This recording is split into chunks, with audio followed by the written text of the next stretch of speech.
What's up, everybody? This is Max reporting for Truth TV. Today, I'm asking people, what are they really looking for in a lifelong partner? The inside scoop? What qualities are important to you? Trust. Just someone, who shares the same interests that I do. Love. Dedication. Who's trustworthy and who's very honest with me. Communication. Somebody that I can relate to, that makes me laugh, and somebody that cares for me. Very nice, very nice. Well, I'm here, just to let you know. Okay.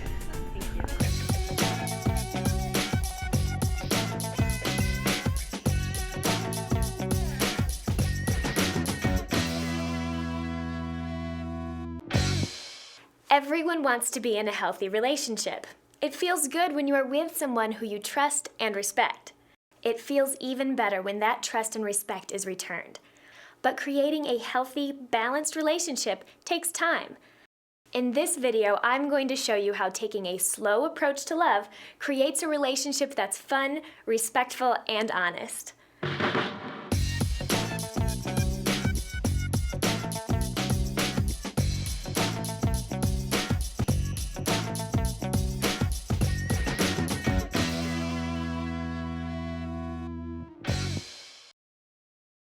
It might be hard to believe, but your relationship with yourself is the most important one you have. That's what all of your other relationships are based on, which is why your self-esteem, or how you think about yourself, is so important. Sometimes I get negative thoughts that are really unhelpful, but usually it's just fear talking. Have you ever noticed the voice in your head and listened to what it's saying? You know, the one that's always commenting on yourself and others. She's cute. Does she like me? She's too pretty. There's no way she'd go out with me. So, do you want to go see a movie tomorrow with Scott? A lot of times this voice can be very critical. I'm such a dork. With Scott? Why did I say that? If you notice your inner voice being overly negative, give yourself a break. I mean, Scott and I are going to the movies tomorrow night. Do you want to come too? Sure. What are you gonna see? Stupid movie part 5. Cool, I've been wanting to see that. I'm happier when I don't listen to the negative thoughts. And it's not like they're necessarily telling the truth anyway. A lot of times the critical voice in your head comes from having unrealistic expectations. When you hear yourself being negative, ask, am I being realistic? For example, it's normal to compare your body to others, but feeling bad about your height or complexion is not being fair to yourself. I'll never have a body like that. The more you accept yourself for who you are, especially the things you can't change, like the type of body you have, the happier you will be. But I do look good in this skirt. No one's perfect, so I don't think I should expect that of myself. One way to accept yourself is to think about your positive traits, rather than what you think your faults are. I'm organized, and I'm always on time. I like that about myself. Seeing the good in yourself isn't stuck up. It's a big part of understanding who you are. Have you ever heard of the ancient Greek philosophy, know yourself? You are a unique person with your own dreams and values. Take the time to figure out what is most important to you in relationships, work, and having fun. Knowing who you are will help you choose your direction in life. When you know where you want to go, you can make changes that help move you in that direction. Improving your grades, finding a better job, and choosing healthy relationships can powerfully affect your self-esteem. Why? Because when you see something that needs to change and you make it happen, you feel more in control of your life. It feels good getting one step closer to my goals. It takes a little bit of effort, but I have the time, and I'm worth it.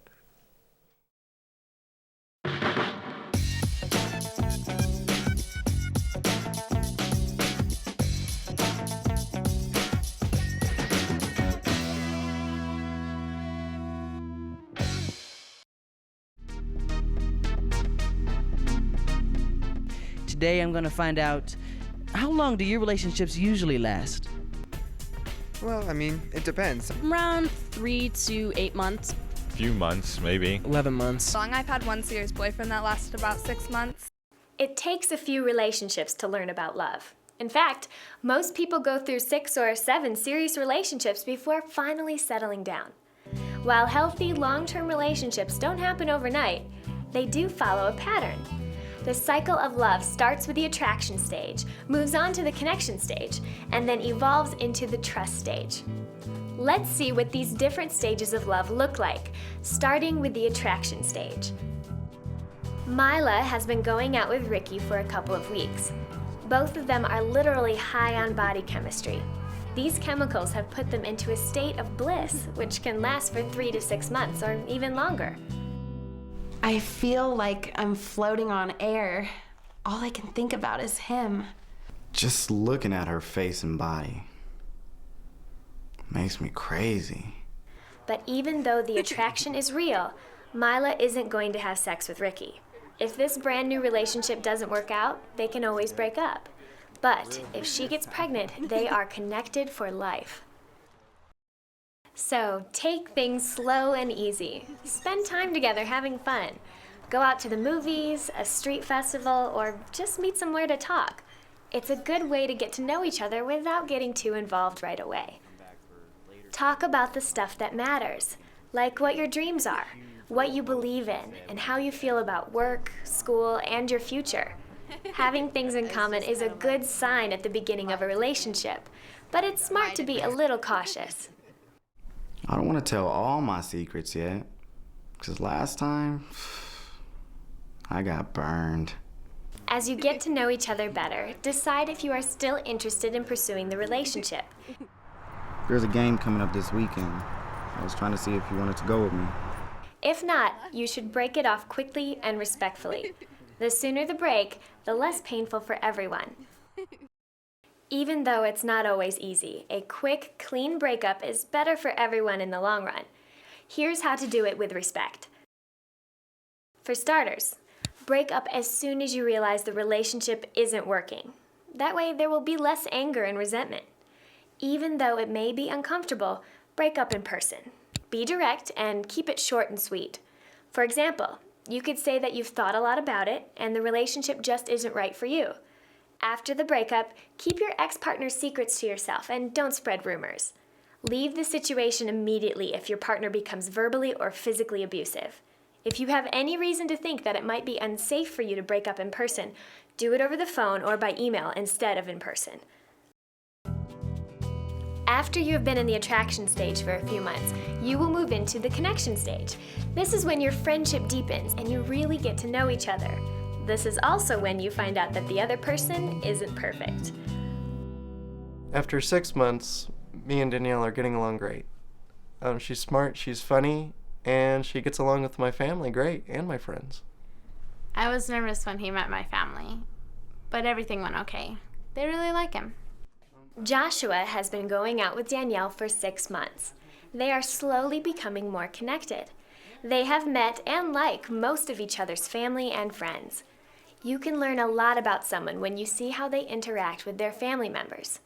If they are respectful of one another, even when there is a problem, that's probably how they will behave in a relationship. It's important to be clear from the beginning that you expect to be treated with respect. So, what did you want to do this weekend, baby? Well, I really want to go to that concert. Why can't you get us tickets?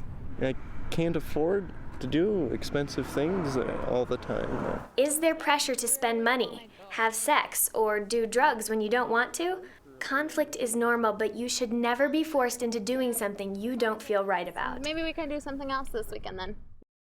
If you find that you are dating someone who doesn't respect what you believe in, it's likely the relationship won't work out. So break up sooner rather than later. If, however, things are going well, trust begins to grow and you move into the next stage of the cycle of love. Hey, how are you? Alisa has been in a relationship with Patrick for about a year. They support each other's dreams of finishing school and becoming independent. Their physical attraction and sense of fun are still there, but their trust and loyalty for each other are growing deeper and stronger. We've had our own big problems, but I think that he and I have always cared enough about each other that we're able to get through it together. So did you talk to your mom about your stepdad? trust needs honesty and communication. What'd you say?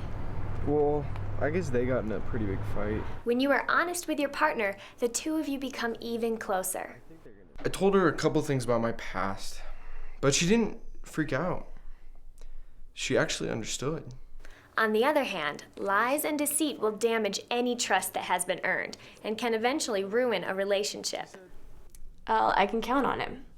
Like when my car broke down, he completely changed his work schedule to help me out. He's great like that. Being able to depend on your partner when you need them also creates trust. Patrick sees Elise's needs as important as his own and vice versa. So the relationship thrives. Let's take it for a test drive. Yeah? Ideally, a healthy relationship balances all three stages of love. The attraction stage, when you talk and have fun together. The connection stage, when you get to know each other's family and friends and respect each other's values. And the trust stage, when being honest and supportive with each other becomes more developed. All of these parts of love work together to create a healthy relationship.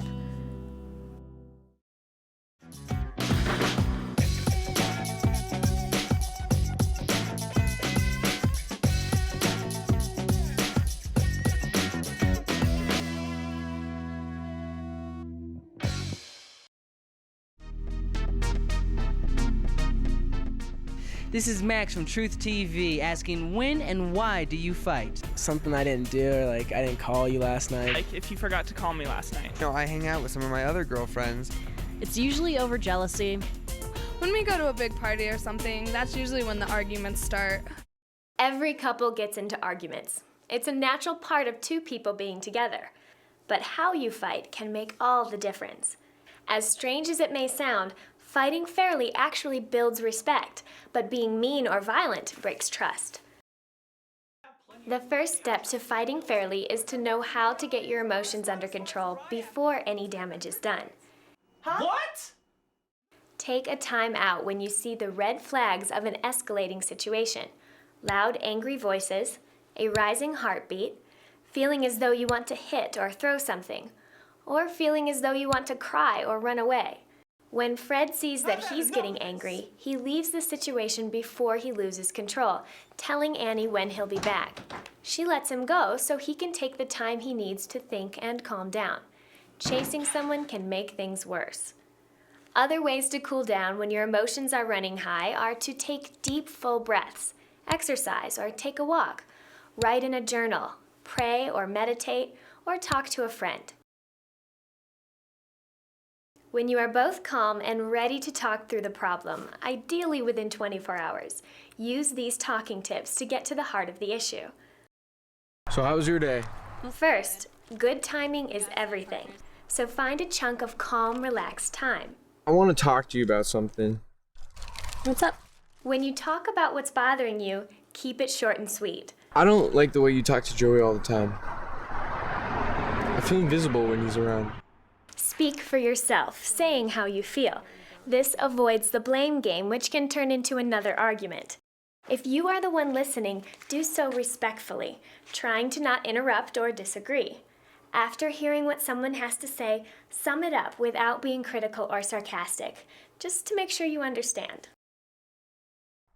So you're saying you're jealous of Joey? No, it just seems that you pay more attention to him than me. I feel less important. Also, everyone should have a chance to respond and explain their point of view. I like Joey, and he's funny, but only as a friend. Good. I just needed to hear that. Of course. Finally, talk about possible solutions to help avoid the problem in the future. If I'm there and you're talking to him, maybe you could just put your arm around me or something. Yeah, I can do that. Remember that it will probably take a few conversations to get to the heart of a big problem. Using these talking tips may seem awkward at first, but the more you use them, the more natural it will feel. Some couples never seem to be able to work things out. Constant conflict is unhealthy for both of you. If you are in a relationship that includes yelling, put-downs, threats, or violence, if either of you lies a lot, tries to control the other's actions, is overly jealous, makes a lot of unkept promises, or has a drug or alcohol problem, break it off as soon as possible. If you need help, talk to a trusted adult, counselor, or a therapist. An unhealthy relationship may be hard to recognize right away because it's not all bad all the time, but it will follow a pattern. First comes the honeymoon period. You're the best thing that's ever happened to me. Me too. Then there's a growing tension you feel as you try to do and say just the right thing to avoid an argument. Oh, hey. Who are you talking to? It's just my mom. Should I get off? The pressure continues to build to the point of explosion, taking the form of words or blows. What are you doing? I was just... What did I tell you about talking to him? Every time I see you, you're talking to some guy. When I say don't talk to somebody, you respect that. Do you understand me? Do you understand me? Yes. After the eruption comes peace in the form of apologies, promises, subtle threats, and blame. Look, about the other day, I'm sorry. My anger just got the best of me. But if you leave me, you know you'll regret it. The victim of the abuse might feel guilty for causing the explosion, scared of leaving and being even more abused, or grateful that he or she is loved. I'm sorry too. Things can be calm for a while, but this pattern soon repeats, usually with the abusive behavior getting worse and more frequent over time. Abuse is when you are being hurt in any way, physically or emotionally. You're just drunk! Shut up! You should never be hit for any reason, ever. If you come from a family where hitting is seen as normal, it's time to stop the cycle of violence. If you are in an abusive relationship, you must get out of it now. Talk to a trusted adult, call the social services agency in your area, or call an abuse hotline if you need help. Call 911 in an emergency.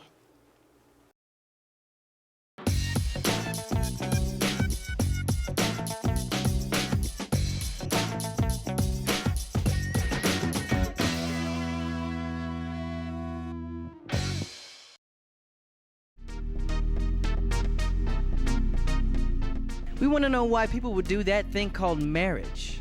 Be with someone who you love. I wouldn't have to go to work or, stay home, take care of the kids. I want to be with that person, and I know that I can for the rest of my life. I want to know that they're mine and only mine. It's easy to be starry-eyed about love, but there are a few realities about relationships that you should not ignore, because they come with lifelong consequences. For example, people often think that having a great relationship means having great sex. The reality is that most high schoolers aren't doing it, and for good reason. Each and every time you have sex, you run the risk of getting a sexually transmitted infection or getting pregnant. How big of a risk? Every year, 1 in 4 teens gets a sexually transmitted infection, or STI, such as herpes, HIV, or HPV. Even more life-changing is that 4 out of every 10 girls who have sex get pregnant at least once before they reach the age of 20. I'm 19 and I had my son at 17. I really stress about the future because what I decide to do really does impact my son. Being a young parent, working, trying to go back to school, taking the baby to daycare, it's really hard. No, Gio, come on. Mommy has to study. Not only is being a young parent difficult for you, it's also hard on your child.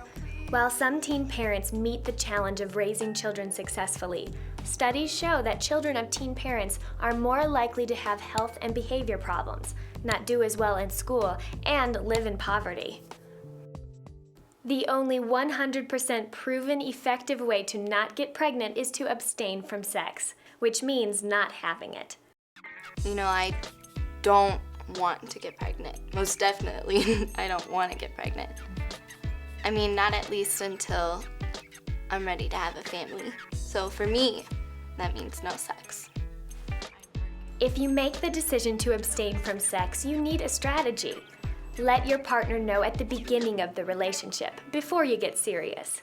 Well, I know we've only been going out for a little while, but I've decided that I don't want to have sex.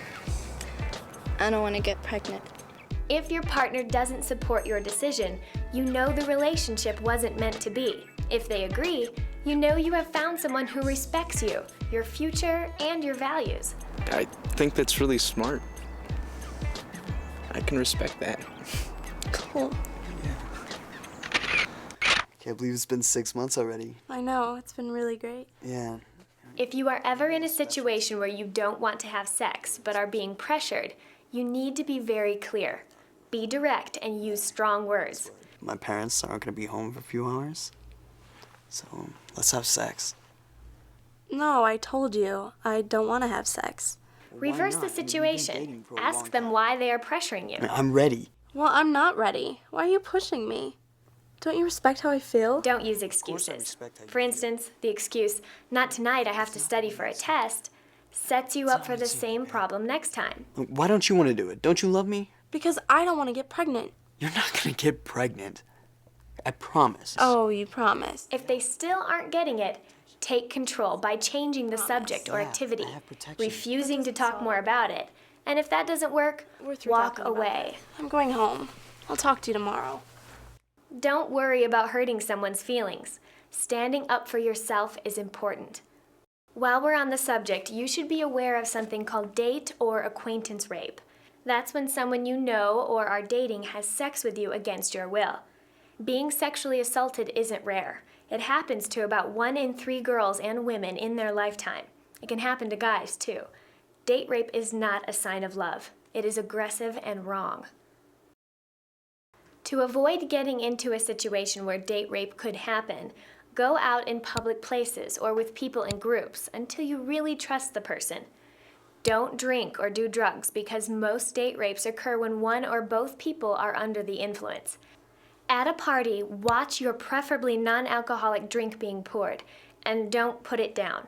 It's possible someone could slip in a drug that could cause you to pass out or even die. If you feel in danger, don't be afraid to stand up for yourself or ask someone for help.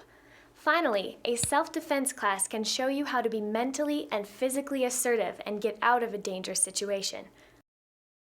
If you and your partner do decide to have sex, visit your healthcare provider and learn about the many ways to protect yourself against pregnancy and sexually transmitted infections, like always using a condom. This is one of the best ways you can tell yourself, "I'm worth it," because you are. One of the most romanticized parts of being in a relationship is marriage. After all, there's the wedding, the honeymoon, and then the happily ever after, right?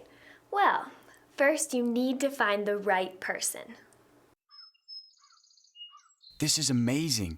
I finally found the woman of my dreams. We'll raise a huge family, live in the country, and watch movies all weekend long. I can feel him. You're gonna be such a wonderful mom. I wonder if she knows how to ride a horse. Could he be the one? He's so adventurous and exciting. We'll live in the city, go to museums, and have huge parties on the weekends. Just look at that body. I bet he can really dance. So what do you think of my nephew? Wow, what a screamer. I can't stand babies. I could never imagine having children. No kids? So are you excited for tonight? Those guys have the best dance parties. Oh yeah, I don't really want to go. I hate dancing. No dancing?